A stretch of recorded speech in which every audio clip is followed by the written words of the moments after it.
Jake Morrison wiped the sweat from his forehead as he looked at the strange metal structure floating in space. His small salvage ship, the Aurora's Edge, moved slowly toward what looked like two ships stuck together. One was clearly human-made, an old space station from maybe 50 years ago. The other was something he had never seen before. "Lisa, are you seeing this?"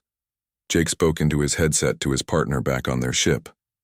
"Yeah, I'm seeing it," Lisa Park replied from the bridge. "That's definitely one of our old mining stations. But that other thing, Jake, I've never seen anything like it." The alien ship looked like it was made of smooth, dark metal that seemed to flow like water. It had wrapped around part of the human station like a giant hand holding a ball. Strange blue and green lights pulsed slowly along its surface. Jake put on his spacesuit and prepared to board the station. He had been doing salvage work for 5 years now, ever since he left the Earth military. Most of the time, he found old equipment, broken computers, or maybe some rare metals.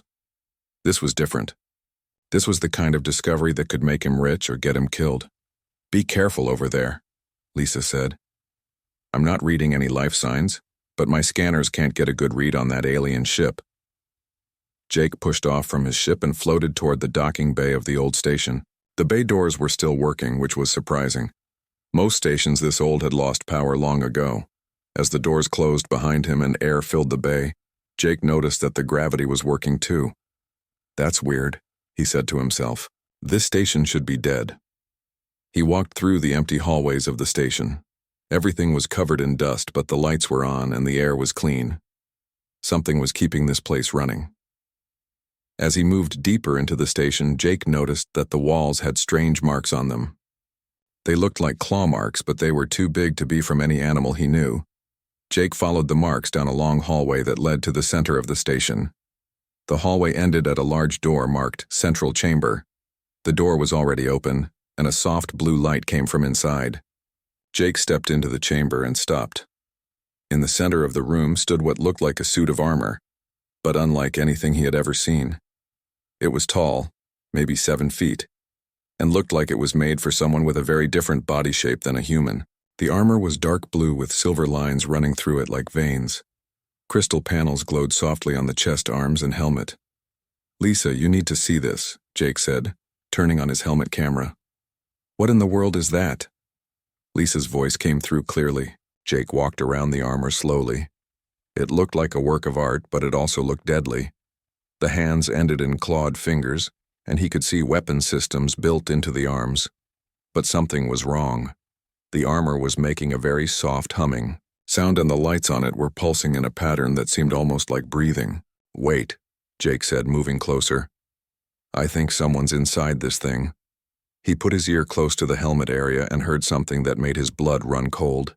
There was breathing inside, but it was weak and slow. Someone was alive in there. Jake tried to find some kind of control panel or button, but the armor's surface was smooth.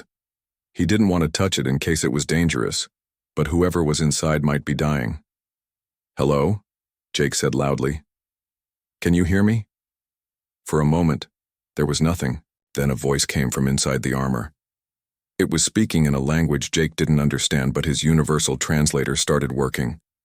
"Who? Who is there?" the voice said. It sounded female, but tired and weak. "My name is Jake," he said. "I'm human. Are you hurt? Do you need help?" There was a long pause. Then the voice spoke again, and this time Jake could hear surprise in it. "Human. You are one of the chaos mines? This is unexpected." "Chaos mines?" Jake asked. "Look, I don't know what that means, but you sound like you're in trouble. How do I get you out of there?" The voice let out what sounded like a laugh, but it was sad. "You cannot. I am Zaraka of the Krillian people. I have been trapped in my own bio-armor for 3 months. My people tried to free me, but they failed. The armor will not release me." Jake felt his heart sink. 3 months trapped in a suit of armor? He couldn't imagine how terrible that would be. "There has to be a way," Jake said. "What about the people who made this armor? Can't they help?" 17 of our best engineers have tried," Zaraka said. 3 died in the attempt. The armor's neural interface has malfunctioned. It will not accept shutdown commands. It thinks I am still in battle. Jake looked at the armor more carefully. Now he could see that some of the crystal panels were flickering, and the humming sound was irregular. The armor was definitely broken.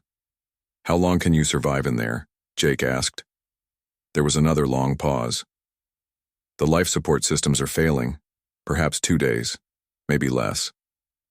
Jake felt angry. Here was someone who needed help, and she was giving up. That wasn't the human way. "Well, I'm not giving up," Jake said. "There's always a way to fix something. Maybe your people think too much like engineers. Sometimes you need someone who thinks like a mechanic." "A mechanic?" Zaraka sounded confused. "Yeah, engineers design things to work perfectly. Mechanics fix things when they break in ways nobody expected. And humans are really good at breaking things in ways nobody expected." For the first time, Zaraka sounded interested. "The stories say that humans approach problems in ways that seem random to other species. Is this true?" Jake smiled.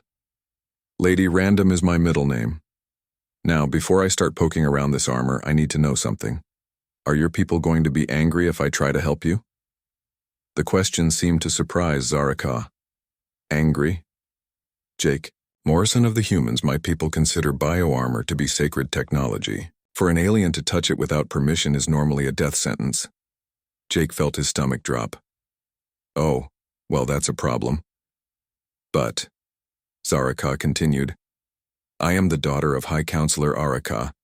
If I die here, it will be a great loss to my people, and if you can do what our best engineers could not." She paused. "I give you permission to try. But know this. If you fail, you may die as well. The armor's defenses are still active." Jake looked at the beautiful, deadly armor and thought about what he was getting into. A 3-month trapped alien, failing life support, sacred technology, and a possible death sentence. It was exactly the kind of impossible situation that humans seem to specialize in. "Well," Jake said, rolling up his sleeves, "when you put it like that, how can I say no?" Jake stepped back from the armor and activated his emergency beacon. Within minutes, Lisa's worried voice came through his headset. "Jake, what's going on? Your heart rate just spiked."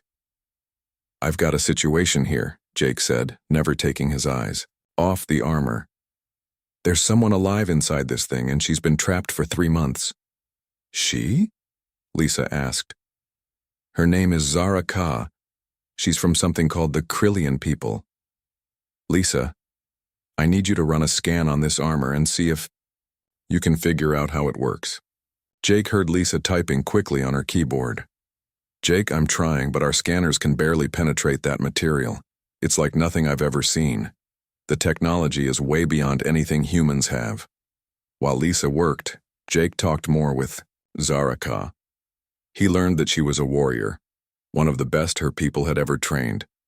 The armor she wore was experimental, designed to bond directly with her nervous system to make her faster and stronger in battle.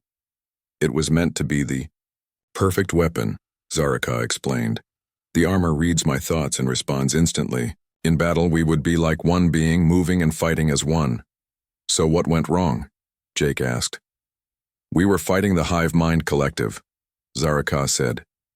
"They are a species that thinks as one mind, like insects. During the battle, something happened. An energy weapon hit me and the armor's neural interface was damaged. Now it thinks we are still in combat. It will not let me remove it because it believes I am still in danger." Jake scratched his head. "So the armor is trying to protect you by keeping you trapped?" "Exactly. And every time someone tries to force it open, the armor's defense systems activate. It thinks they are enemies trying to hurt me." This was starting to make sense to Jake. He had worked on plenty of security systems that had similar problems. When they got confused, they often locked down completely. "Jake," Lisa's voice interrupted his thoughts. "I'm getting some strange readings. It looks like there's a ship approaching from outside the system." Jake felt his stomach tighten. "What kind of ship?" "Unknown design, but it's big, really big." Zaraka had been listening to their conversation through the armor's translation system. "That will be my people," she said. "I sent a distress signal before the armor malfunctioned. They are coming to retrieve my body. Your body? Jake asked. You're not dead yet. They believe I will be by the time they arrive. Commander Vextor told me they would wait exactly 100 days before coming to collect me. Tomorrow is day 100. Jake couldn't believe what he was hearing. They're just going to let you die? You do not understand, Zaraka said, and Jake could hear sadness in her voice. 17 engineers tried to free me. 3 died when the armor's defense systems attacked them. The others barely escaped with their lives. My people do not give up easily, but they know when something is impossible. Nothing is impossible, Jake said firmly. There's always a way. You sound very confident for someone who has never seen Krillian technology. Jake was about to answer when Lisa's voice came through his headset again, sounding urgent. Jake, that ship just sent us a message. It's audio only, but the translation is coming through. A new voice filled Jake's helmet, deep and formal. Unknown human vessel, this is Commander Vextor of the Krillian Warfleet. We are here to retrieve one of our people. You will leave this area immediately. Jake activated his transmitter. Commander Vextor, this is Jake Morrison. I'm talking to Zaraka right now. She's still alive. There was a long pause. Then the commander's voice came back, but now it sounded shocked. This is impossible.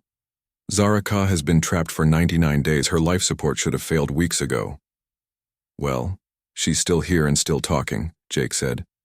And I think I might be able to help her. Another pause, even longer this time. When Commander Vextor spoke again, his voice was very serious. Human, you do not understand what you are dealing with. Zaraka wears experimental bioarmor that bonds with the nervous system. It is our most advanced technology. Our best engineers have failed to free her. What makes you think you can succeed? Jake looked at the armor again.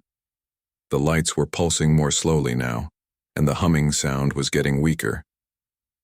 Zaraka was running out of time. Because I'm not an engineer, Jake said. I'm a mechanic, and sometimes things break in ways that engineers never expect. You are willing to risk your life for someone you do not know? Jake thought about that question. He had just met Zaraka, and he knew almost nothing about her people. But she was trapped and scared and running out of time. That was enough. Yes, Jake said simply. Commander Vextor was quiet for a long time. When he spoke again, his voice had changed. Zaraka is not just any warrior. She is the daughter of High Counselor Araka and was considered the most promising of her generation. Her loss would be significant. Then let me try to save her. You do not understand the risk. The bioarmor is sacred to our people. For an alien to touch it without permission means death. And if you trigger the armor's defenses, it will kill you instantly. Jake looked at the armor and then spoke directly to Zaraka. Do I have your permission? Yes, Zaraka said without hesitation. You have my permission and my gratitude. Jake turned his transmitter back to the Krillian commander. She gave me permission. That is not enough, Commander Vextor said.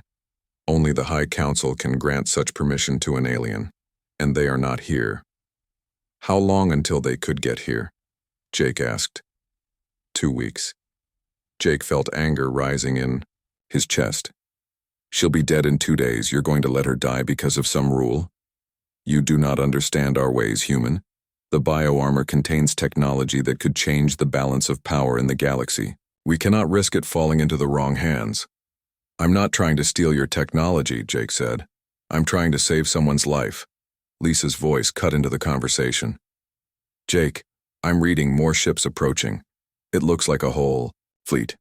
Commander Vextor confirmed this. High Counselor Araka approaches with the war fleet. He comes to retrieve his daughter's body and to determine what to do with you, human. Jake felt the situation spiraling out of control.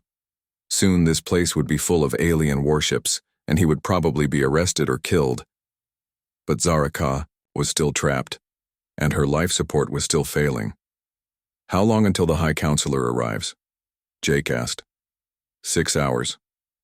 Jake looked at the armor again. The lights were definitely dimmer now, and the humming was becoming irregular. Zaraka. Didn't have 6 hours, Zaraka, Jake said quietly. How are you feeling? Tired, she admitted. The armor's life support is failing. I can feel it getting harder to breathe. Jake made his decision. Commander Vextor, I'm going to try to help her now.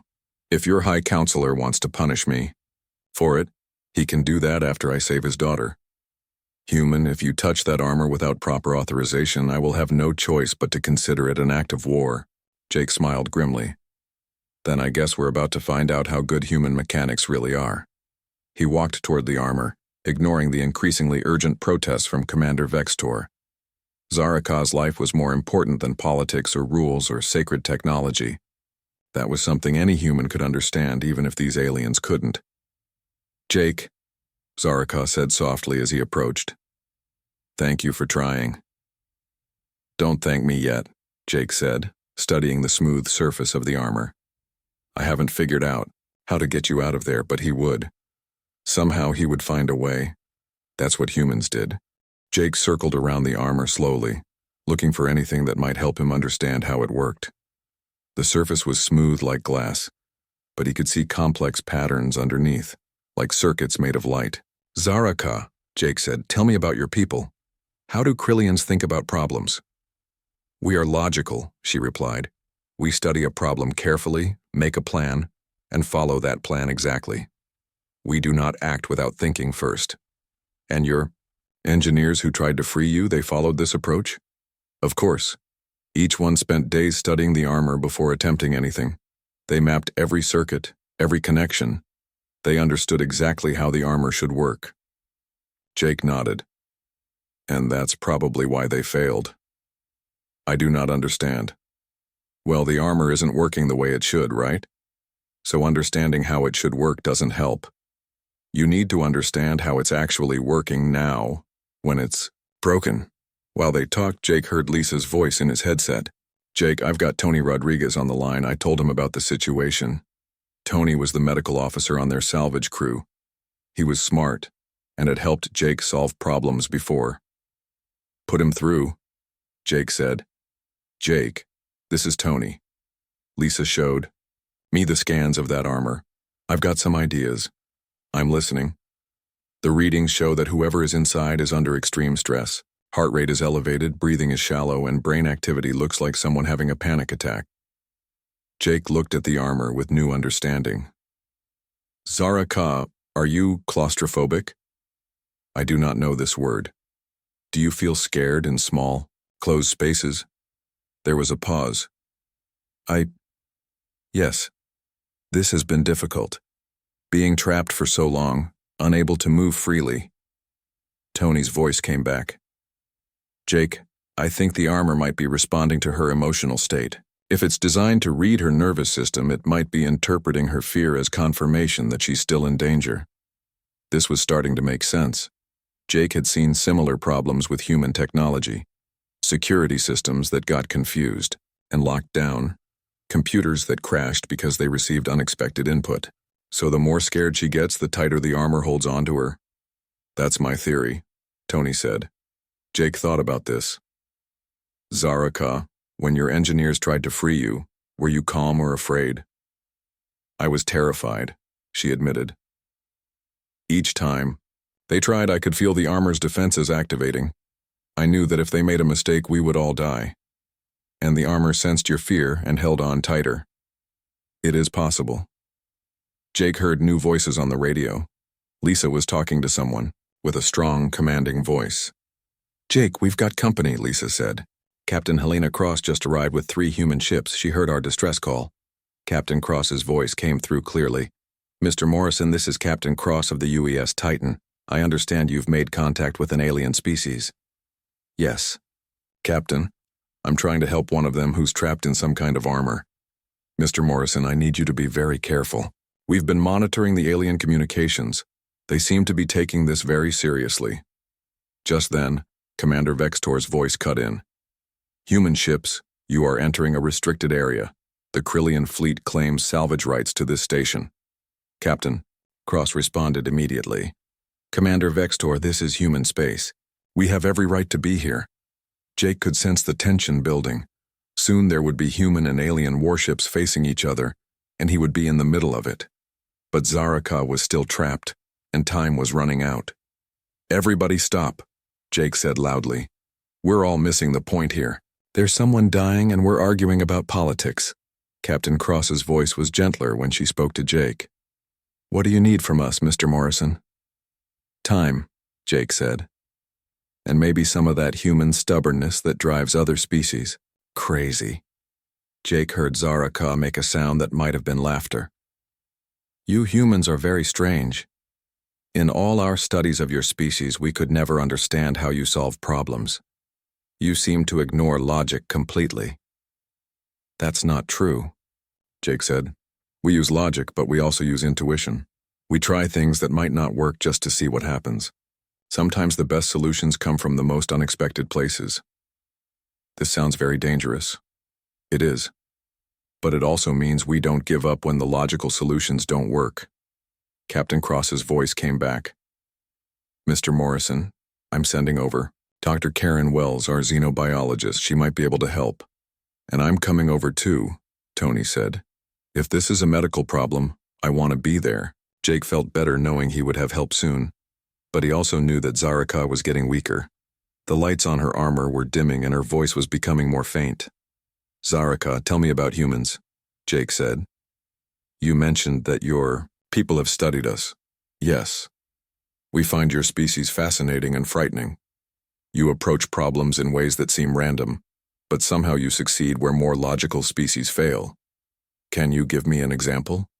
There are stories of human ships that have survived attacks that should have destroyed them, simply because the humans did unexpected things. One captain saved his ship by flying it backwards into an asteroid field. The enemy could not predict his movements because they made no sense." Jake smiled. "That sounds like us. Your species also shows great compassion for others, even strangers. This is considered unusual among spacefaring peoples." "Not unusual to us," Jake said. "Just normal." Dr. Wells and Tony arrived together, floating through the docking bay in their spacesuits. Dr. Wells was a small woman with sharp eyes who immediately began scanning the armor with devices Jake had never seen before. "Fascinating," she said after a few minutes. "This technology is biological as much as mechanical. It's designed to interface directly with the wearer's nervous system." Tony was looking at medical readings on his portable scanner. "Jake, her vital signs are getting worse. Whatever we're going to do, we need to do it soon." Dr. Wells had been listening to Jake's conversation with Zaraka. "I think your theory is correct," she said. "The armor is stuck in a feedback loop. It senses her fear and interprets that as danger, so it refuses to release her. But being trapped makes her more afraid, which makes the armor hold on tighter." "So how do we break the loop?" Jake asked. "We need to make her calm," Tony said. "If she can relax, maybe the armor will think the danger has passed." Jake looked at the beautiful, deadly armor and thought about everything he had learned. The Krillians were logical, methodical people who approached problems systematically. But their logical approach had failed, because this wasn't a logical problem anymore. "Zaraka," Jake said, "I want to try something, but I need you to trust me." "What do you want to do?" "I want to touch your armor." There was immediate chaos on the radio. Commander Vextor started shouting about sacred technology and death sentences. Captain Cross demanded to know what Jake was planning. Dr. Wells warned about the dangers of interfacing with alien technology, but Zaraka was quiet for a long moment. Then she spoke, and her voice was calm. "Jake Morrison, you are willing to risk your life for someone you have known for only a few hours. This is not logical.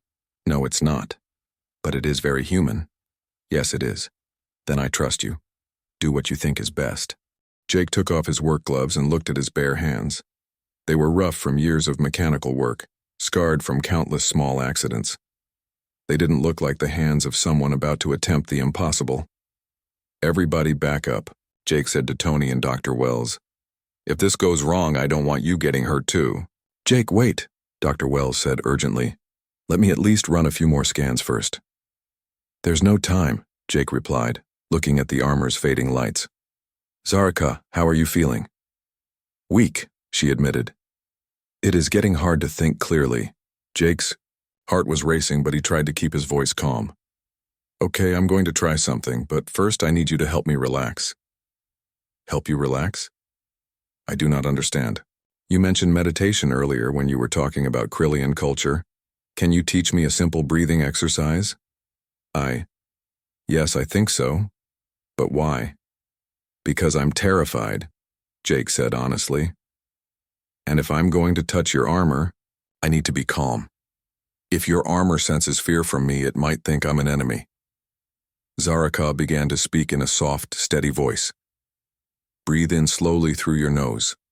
Count to 4. Hold the breath. Count to 4 again. Then breathe out through your mouth, counting to 6. Jake followed her instructions, placing his hands near the armor but not quite touching it. The breathing exercise was actually helping. He could feel his heart rate slowing down. Good, Zaraka said. Now think of something peaceful. In Krillian meditation, we picture calm water under starlight. Jake closed his eyes and thought of Earth, of the lake near his childhood home where he used to go fishing with his father. The memory was so clear he could almost hear the water lapping against the shore. I'm ready, Jake said, opening his eyes. He placed his palms flat against the smooth surface of the armor's chest plate. Immediately, the bioluminescent patterns flared bright red, and a low alarm sound began to echo through the chamber. Jake, Tony shouted, your life signs are spiking. Jake felt a strange tingling sensation in his hands, like a mild electric shock. But instead of pulling away, he kept breathing the way Zaraka had taught him and tried to stay calm. What are you feeling? Dr. Wells asked, her scanner beeping rapidly. It's like the armor is trying to figure out what I am, Jake said. I can feel it, scanning me somehow. The red lights began to shift to orange, then to yellow. The alarm sound became quieter. Zaraka, how are you doing? Jake asked. Something is happening, she said, and for the first time in hours her voice sounded stronger. The pressure in the armor is changing. I can feel the neural interface shifting. Jake kept his hands on the armor and continued the breathing exercise. Slowly, the patterns under his palms began to change from yellow to green. He was starting to feel something strange, like echoes of thoughts that weren't his own. This is incredible, Dr. Wells whispered. Jake, the armor is treating you like a secondary user. It's trying to interface with your nervous system too. Is that bad? Jake asked. I don't know, but your brain patterns are starting to sync with the armor's systems. Jake could feel it happening. It was like having someone else's emotions mixed in with his own. He sensed Zaraka's fear but also her hope. He felt her exhaustion but also her amazement at what was happening. I can feel you, Zaraka said softly. Your thoughts are very different from ours. Different how? So many ideas at once. Krillians think in straight lines, one thought leading to the next. But it's like watching lightning jump between clouds. Jake almost laughed. My teachers always said I couldn't focus on one thing at a time. But that chaos is breaking the feedback loop, Dr. Wells said excitedly. The armor can't maintain its defensive state when it's trying to process two completely different types of thought patterns. Jake felt the neural interface becoming stronger. Now he could sense the armor's systems directly. It was like being connected to a computer, but one that was alive and thinking. The armor was confused. It had been designed to work with Krillian minds, which were logical and orderly. Jake's human thoughts were creating interference patterns that the armor didn't know how to handle. I think I'm getting somewhere, Jake said. But then he made a mistake. Without thinking, he lifted one hand to scratch behind his ear, a nervous habit he'd had since childhood. The moment his hand left the armor, the red lights flared back to life. No! Zaraka cried out. I can feel the armor trying to lock down. Again! Jake quickly put his hand back, but now the armor was fighting him. The neural interface had become a storm of conflicting signals. Jake felt like his head was being split in half. I can't hold it, he gasped. Yes, you can, Zaraka said firmly. Jake, I'm going to try something. Trust me. Suddenly, Jake felt Zaraka's mind reaching out through the neural link. Instead of fighting the chaos of his thoughts, she began to embrace it. She stopped trying to think like a Krillian and started trying to think like a human. It was the strangest sensation Jake had ever experienced. He could feel Zaraka learning to think in the random jumping patterns that came naturally to him. And as she did, the armor's confusion grew stronger. "That's it," Dr. Wells shouted. "The armor can't handle two different types of thought patterns working together. Its programming is breaking down." Jake felt the neural interface starting to collapse, but he also felt a massive energy buildup in the armor's power systems. Warning. Lights began flashing all around the chamber. "The armor's going to discharge all its stored energy at once," Tony yelled. "You need to get away from there." But Jake couldn't let go. If he broke the neural link now, the armor would lock down permanently and Zaraka would die. "I'm not leaving her," Jake said through gritted teeth. "Then we do this together," Zaraka said. Jake felt her mind joining with his completely, sharing the load of the neural feedback.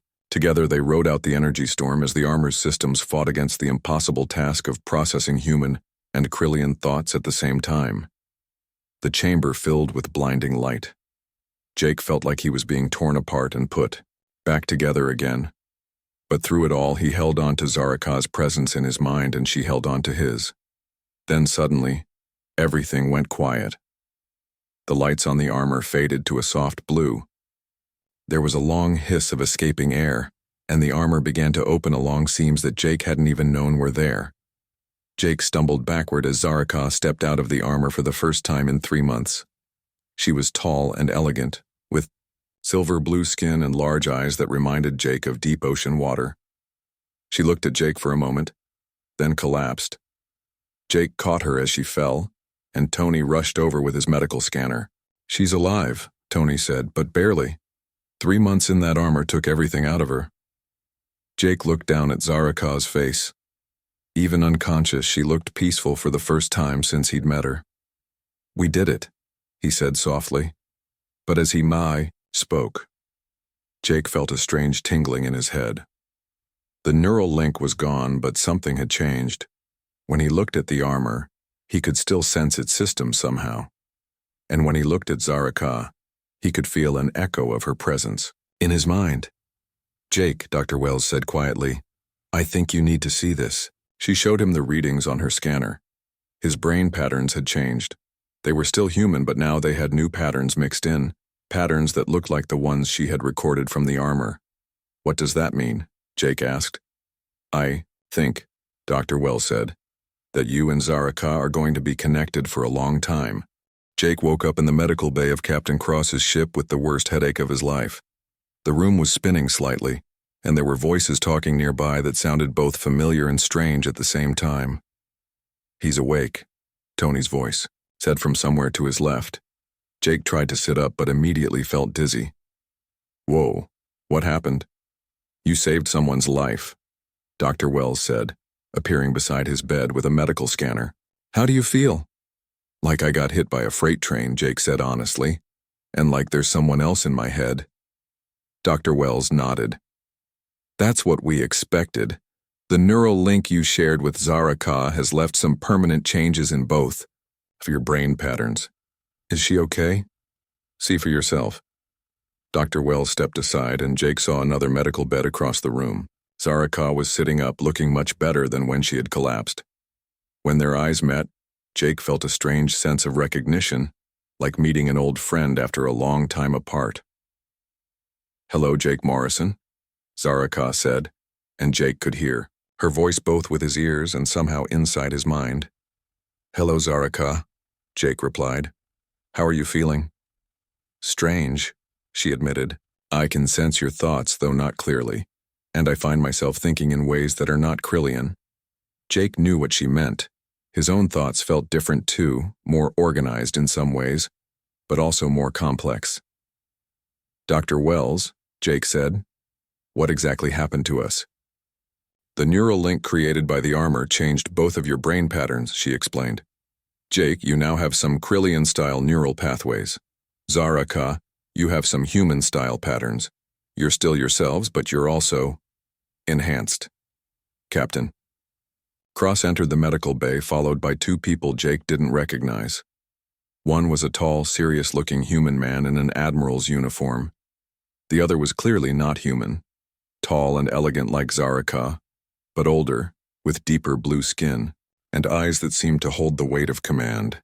"Mr. Morrison," Captain Cross said, "I'd like you to meet Admiral Seth Kane of the Human Fleet and High Counselor Erica of the Krillian people." Jake tried to stand, but Admiral Kane waved him back down. "Stay where you are, son. You've been through enough." High Counselor Araka approached Zaraka's bed and spoke to her in their own language. She responded, and Jake was surprised to find that he could understand some of what they were saying, even though he had never learned Krillian. "Father," Zaraka said, switching to English, "Jake Morrison saved my life at great risk to his own. He deserves our highest honors, not punishment." High Counselor Araka looked at Jake for a long moment. When he spoke, his voice was formal but not unfriendly. "Jake Morrison of the humans, you have done something that our greatest engineers could not. You have also given us a gift beyond price. You have given us back our daughter. For this, the Krillian people are in your debt." "I don't need any debt," Jake said. "I just did what anyone would do." Admiral Kane laughed. "Mr. Morrison, that's exactly the kind of thing that makes other species think humans are crazy." High Counselor Erica nodded. "Admiral Kane speaks truth. Most species would not risk their lives for a stranger. This act of compassion, combined with your unique approach to problem-solving, has given us much to think about." Captain Cross stepped forward. "Which brings us to why we're all here. During the neural link, Zaraka gained access to some of Jake's memories and knowledge. She's made a discovery that could change everything." Zaraka sat up straighter on her bed. "Through the link, I experienced human thought patterns directly. I now understand why human ships are sometimes immune to hive mind technology." "The hive mind collective?" Jake asked. "Our greatest enemy," High Counselor Erica explained. "They think as one mind, which makes them very powerful, but also predictable. For years, we have fought them using logic and strategy. But humans don't think logically," Zaraka continued. "Your minds jump between ideas in ways that seem random but actually follow complex patterns. The hive mind cannot predict or counter this chaos." Admiral Kane leaned forward. "What are you saying?" "I'm saying that humans and Krillians fighting together could defeat the hive mind in ways that neither of us could manage alone," Zaraka said. "Krillian precision combined with human unpredictability would create strategies that the hive mind couldn't understand or adapt to." High Counselor Erica and Admiral Kane looked at each other. Jake could see them both thinking about the implications. "You're talking about an alliance," Admiral Kane said. "More than that," High Counselor Erica replied. "We're talking about a new way of thinking about warfare, about problem-solving, about cooperation between species." Dr. Wells spoke up. "There's something else. The neural link between Jake and Zaraka seems to be permanent, at least partially. They now have a unique ability to understand each other's thought patterns." "What does that mean for us?" Jake asked. "It means," Captain Cross said, "that you two are going to be very busy. The Alliance Council wants you to work together, developing new technologies that combine human and Krillian approaches." Jake looked at Zaraka. "What do you think?" She smiled, and Jake felt her amusement through their mental link. "I think it will be interesting. You humans have a saying. Expect the unexpected. I'm learning to appreciate this wisdom." 6 months later, Jake stood on the observation deck of the new Joint Research Station orbiting Kepler 442b. The station itself was a work of art, combining the flowing organic curves of Krillian design with the practical geometric structures that humans preferred. Through the wide windows, he could see ships from both fleets working together, human and Krillian crews learning from each other. In the research labs below, engineers from both species were developing new technologies that neither could have created alone. "Quite a view," Zaraka said, walking up beside him. "Hard to believe it all started with you getting stuck in a suit of armor," Jake replied. Through their mental link, he could feel her contentment. The connection between them had settled into something comfortable, like having a trusted friend always nearby. "I've been thinking," Zaraka said, about what happened that day. You succeeded where our engineers failed not because you knew more about the technology, but because you knew less. How do you figure that? Our engineers approached the problem with complete knowledge of how the armor should work. But the armor was broken, so that knowledge was actually a limitation. You approached it with no preconceptions, willing to try anything. Jake nodded. Sometimes not knowing the rules is an advantage. This is a very human way of thinking, Zaraka said. And it's changing how my people approach problems. We're learning that chaos and order can work together instead of fighting each other. Their conversation was interrupted by an urgent beeping from Jake's communicator. Captain Cross's voice came through clearly. Jake, Zaraka, we've got a situation. There's a distress call from a ship in the Vega system. The crew is trapped in some kind of alien technology and they need help. Jake and Zaraka looked at each other and smiled. Through their mental link, Jake could feel her excitement matching his own. Looks like someone else needs rescuing, Jake said. I wonder what impossible thing we'll have to do this time, Zaraka replied. They headed toward the docking bay together, ready for whatever strange problem the universe would throw at them next. Behind them, through the observation windows, the joint fleet continued its work, proof that sometimes the best solutions come from the most unexpected partnerships. Jake had learned that day in the armor chamber that being human wasn't about being the strongest or the smartest. It was about being willing to try when everyone else had given up, about caring more about people than rules, and about finding ways to turn weaknesses into strengths. And sometimes, just sometimes, that was exactly what the universe needed.